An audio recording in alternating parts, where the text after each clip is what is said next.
से। जल हमेशा नीचे क्यों बहता है? क्योंकि जल का स्रोत है वो कहां है? नीचे है। तो जो जहां से आया है वो वहां बार बार जाना चाहता है। आप यंत्र के माध्यम से भले ही जल की प्रकृति बदल दो कि उसे 3, 4, 5 फ्लोर में चढ़ा दो, लेकिन उसे मौका मिलेगा तो वो वहीं जाना चाहेगा जहां से उसका मूल है, जहां से उसका प्राकट्य है। कितने भी तोते को आप यहां पर पिंजड़े में कैद कर दें, लेकिन जैसे उस तोते की दरवाजा खुला, तोता फुर्र से उड़ गया और वो कहां जाना चाहता है? अपने उस स्थान पर जहां से उनका प्राकट्य हुआ है। हम लोग बार बार मंदिर क्यों जाते हैं? क्योंकि एक अंदर एक ऐसी लगन लगी है कि हमारा उनसे कोई जुड़ाव है, इसलिए तो बार बार मंदिर जाते हैं। और एक और प्रक्रिया होती है मंदिर में, क्या? वहां जाते ही आंख बंद हो जाती है।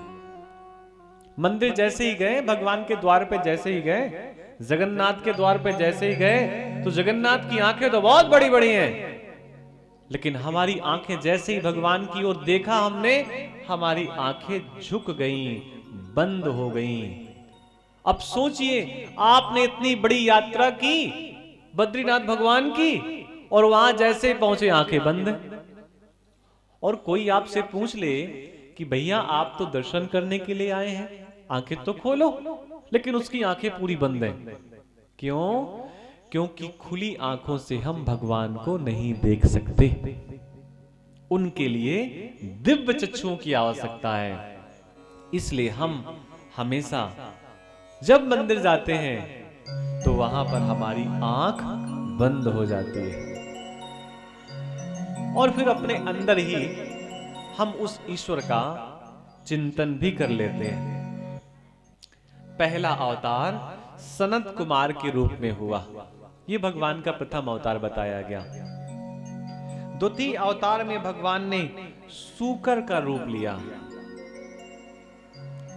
भगवान ने दिखाया कि कभी किसी धर्म कार्य के लिए गंदगी भी साफ करनी हो तो संकोच नहीं करना चाहिए, इसलिए भगवान ने सूकर का अवतार लिया।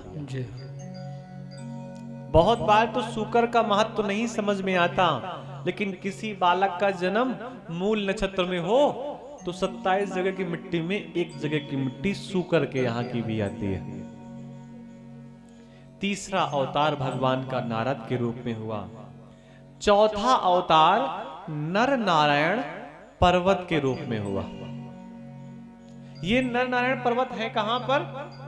बद्रीनाथ पर। एक पर्वत पे तो स्वयं भगवान बैठे हैं और दूसरा पर्वत उसी पर्वत के सामने है। पांचवा भगवान का अवतार कपिल के रूप में हुआ। छठवां अवतार दत्तात्रेय के रूप में हुआ, और सातवां अवतार भगवान का यज्ञ के रूप में हुआ। किसके रूप में हुआ? बोलिए। यज्ञ के रूप में। आठवां अवतार भगवान का ऋषभ देव जी के रूप में हुआ। नौवां अवतार पृथु के रूप में। 10वां अवतार मत्स्य के रूप में हुआ, मछली के रूप में। और आजकल तो सभी के घर में लगभग मछलियां रहती ही रहती हैं। 11वां अवतार भगवान का कच्छप के रूप में हुआ। किसके रूप में? बोलिए। कच्छप किसे कहते हैं? कछुए को। और भगवान ने कच्छप का अवतार लेकर के ये संसार को बताया कि कभी अगर संसार का भार भी अपनी पीठ में ढोना पड़े तो ऐसी स्थिति में भगवान को ध्यान करके उस भार को भी पीठ में ढोना चाहिए। कच्छप का अवतार लिया। 12वां अवतार धन्वंतरी का, वैद्य के रूप में, चिकित्सक के रूप में। 13वां अवतार मोहिनी, 14वां नरसिंह और 15वां अवतार भगवान का वामन के रूप में हुआ। वामन के रूप में भगवान ने अवतार लेकर के बता दिया कि कभी धर्म के कार्य के लिए किसी के सामने हाथ भी पसारना पड़े तो संकोच नहीं करना चाहिए। कल हम भगवान वामन के अवतार की भी कथा सुनेंगे। 16वां अवतार परशुराम जी के रूप में, 17वां अवतार पाराशर जी के रूप में। किसके रूप में? पाराशर। और ये और 18वां अवतार राम, 19वां बलराम, 20वां श्री कृष्ण, 21वां बुद्ध, 22वां कल्कि जो होना बाकी है, हंस और हैग्रीव मिलाकर के ये भगवान के 24 अवतार बताए गए। ये प्रमुख रूप से भगवान के अवतार बताए गए। लेकिन इन प्रमुख रूपों के अलावा भी रोज भगवान के अवतार हो रहे हैं। कैसे? आप अपनी गाड़ी पे किसी को लेकर के, किसी बीमार व्यक्ति को लेकर के अस्पताल की ओर जा रहे हैं और अचानक रास्ते में आपकी गाड़ी खराब हो गई। रात का अंधेरा है, आपको चिंता है कि अब इस रात में गाड़ी तो कोई मिलेगी नहीं, सुनसान भी है, और जो हमारी गाड़ी पे व्यक्ति लेटा हुआ है ये भी बहुत जोर से दर्द से तड़प रहा है। अब क्या होगा? क्या इसके प्राण चले जाएंगे?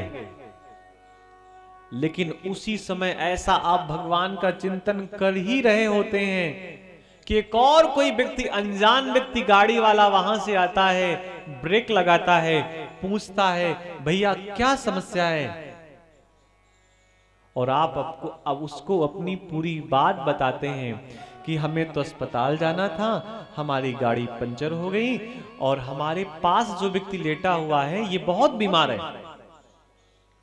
और उस सामने वाला व्यक्ति बिना आपके कुछ कहे हुए एक बात कह देता है कि हम तो उसी अस्पताल की ओर जा रहे हैं। परेशान क्यों हो रहे हैं? अरे उस मरीज को हमारी गाड़ी पे बिठा दो, हम उसको वहां पर छोड़ देंगे, गाड़ी आप अपनी यहीं पर छोड़ दो। आप ये समझिए कि आप उस व्यक्ति को जानते भी नहीं थे, पहचानते भी नहीं थे, आपने हाथ भी नहीं दिया, लेकिन वो रुक गया और उसने हमारी सहायता की। ये भी क्या कोई भगवान से कोई कम है क्या? बिना मांगे जो सहायता कर दे वो भगवान ही है। और ये सबके साथ होता है। आप किसी धर्म के कार्य के लिए जाइए तो वहां पर धर्म के कार्य के लिए हाथ पसारे लोग खड़े रहते हैं।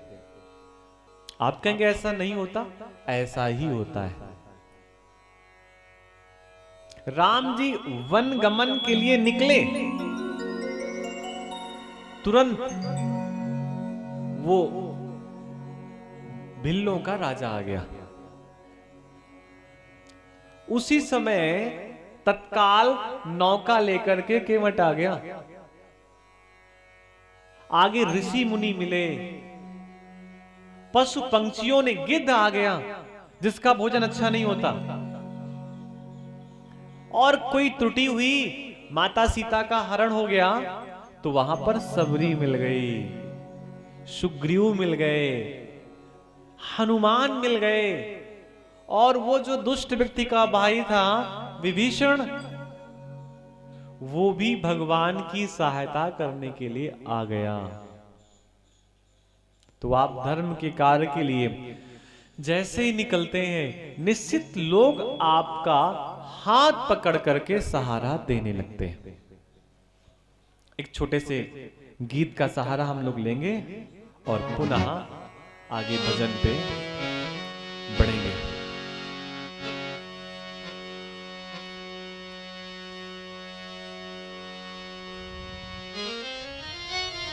बोलिए वृंदावन बिहारी लाल की जय। जय जय श्री राधे। किसी के काम जो आए उसे इंसान कहते हैं। किसी के काम जो आए उसे इंसान कहते